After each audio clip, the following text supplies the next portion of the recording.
Hare Krishna. The default defensive of the ego is the deadly fault.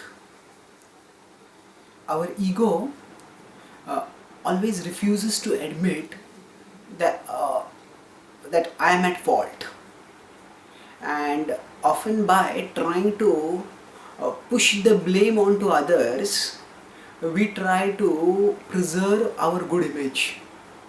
But unfortunately, even if we succeed in preserving our good image, we can't preserve our good character. Our image may depend on how others perceive us, but our character depends on how we actually are. And ultimately, our character is what is going to determine our happiness. Our character is what is going to determine our lasting success, and it is what is going to determine our destiny. So, the default defensiveness of the ego is a deadly fault. That means if we give in to that default defensiveness, that means anytime when we realize that we have committed a mistake, at that time it is best that we admit our mistake, apologize, and do the necessary to correct it.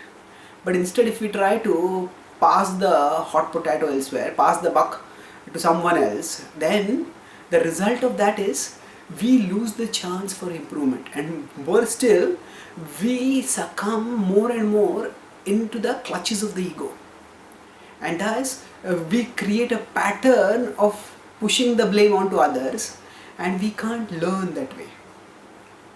So Krishna says in the Bhagavad Gita, yadi ahankaram ashritya nayotseti manyase mithyaisha vyavasayaste prakritistvam niyokshati.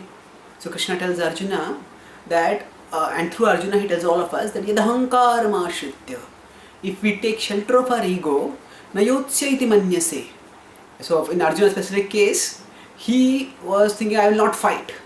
So basically, when we succumbing to our ego refuse to do the right thing, then mithyaisha vyavasayaste, our vyavasaya, our intelligence, our determination gets misdirected, mithyaisha, into illusion, and prakritistvam niyokshati, we get engaged and engaged by material nature. So the ego becomes the means by which we go deeper and deeper into material nature. Once we recognize this, that the default defensiveness of the ego doesn't protect us, rather it protects the illusions that bind us, then we refuse to succumb to this default defensiveness. Yes, whenever it's natural to some extent that whenever somebody finds some fault with us, we don't want to admit it because we feel it will hurt us.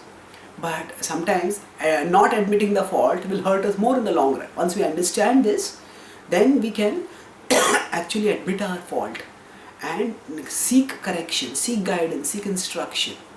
And ultimately, this is what we need to do in front of Krishna. As long as we think that we know what is good for us, we don't feel the need for the guidance of Krishna, then by such thinking, such ego-driven thinking that I know what is best, we keep ourselves in illusion. In fact, we not only keep ourselves, but we go deeper into illusion.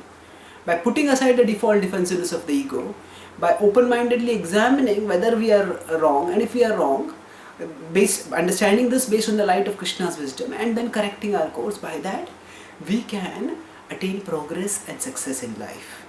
Thank you. Hare Krishna.